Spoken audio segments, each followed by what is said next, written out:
The State Farm Center had fans in the stands over the weekend, but it wasn't for a college basketball game. Illini Esports played host to several Midwest colleges in the Esports Collegiate Invitational. Was the competition competitive? Oh, you bet. But community and respect took home first place. We just like to play, and a lot of us have a competitive drive that keeps us going, and the sense of community has allowed a lot of people to find a place to belong. We're all talking outside of the matches. I went to eat yesterday with some of the Michigan team people, and I had just met them yesterday. Sanchez says that esports was never about the money, but that doesn't mean that you can't make any. Esports has seen a surge in fans in recent years, and players want to cash in on the industry's growth. 20 years ago, competitive video games was kind of I wouldn't say a myth per se, but it was something super unbelievable. But now with stuff like Twitch and social media, they have this outlet to experience that and see people that they can look up to. Having an event like this where a lot of eyes are on it really helps bring that scene together. Have this intertwined with my personal career would be perfect. Reporting for the DI, I'm Carson Gourdie. After an 8-win campaign, Illinois looks to entice a growing fan base with cheaper season ticket packages. Fans got the first taste of the 2023 squad with an open scrimmage.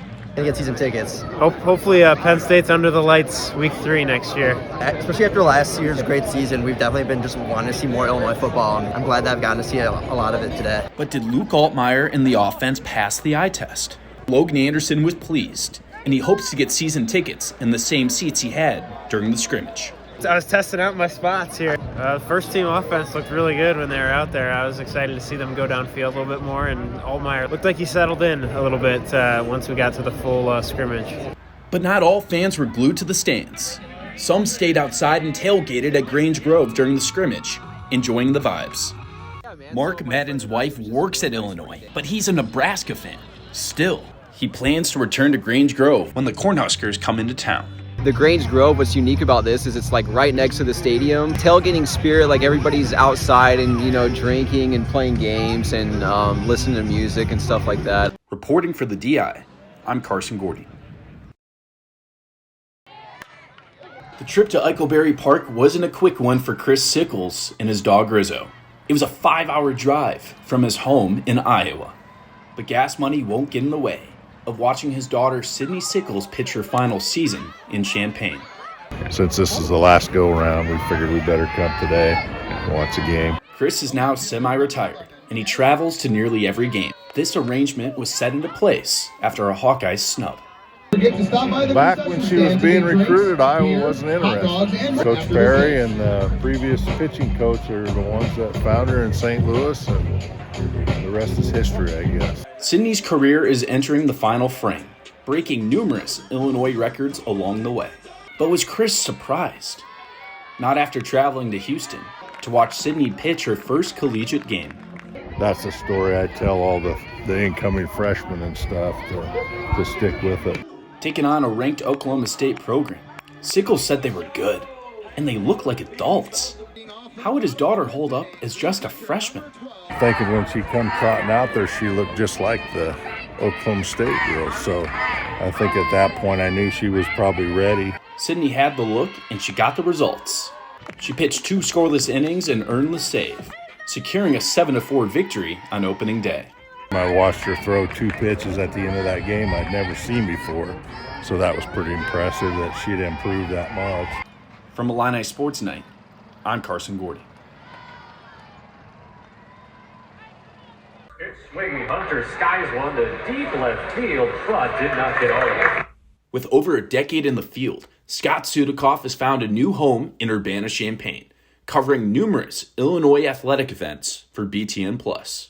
While he's trying to build up his own brand, Scott has used the position to help young student broadcasters that he partners with. Calling several baseball games over the weekend, Sudikoff gave up 15 innings of play-by-play to his broadcast partner.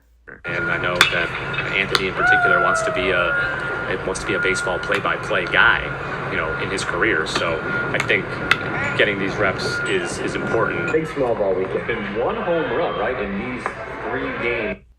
Anthony Pasquale said he was grateful for the opportunity. He enjoys working with Sudikoff. He was impressed by the veteran's preparation, and he said that Sudikoff only uses a fraction of the information that he consumes before each broadcast. I hope he gets a play-by-play shot somewhere, because the type of effort that he puts in day by day, game by game for a college broadcast with a student is very noticeable. While Sudikoff enjoys his current gig, he wants a shot at a major network.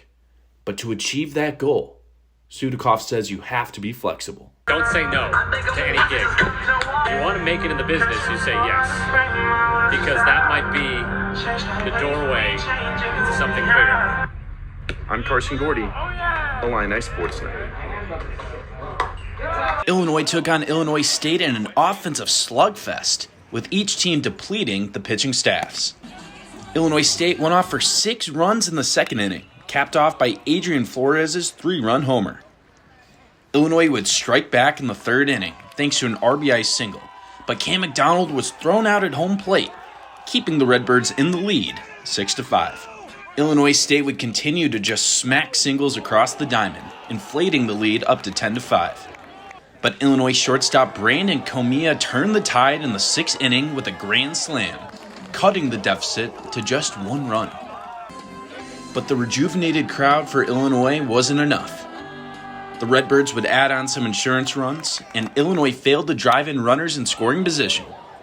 Illinois State would walk away with a 12-9 victory. You know, the difference in the game to me is they put the ball in play. When they had runners in scoring position, we didn't. You have to do it on a regular basis, and they did. And they had balls that got through holes and some midfield hits. And when you don't put the ball in play, you don't have those opportunities. From Illini Sports Night, I'm Carson Gourdie.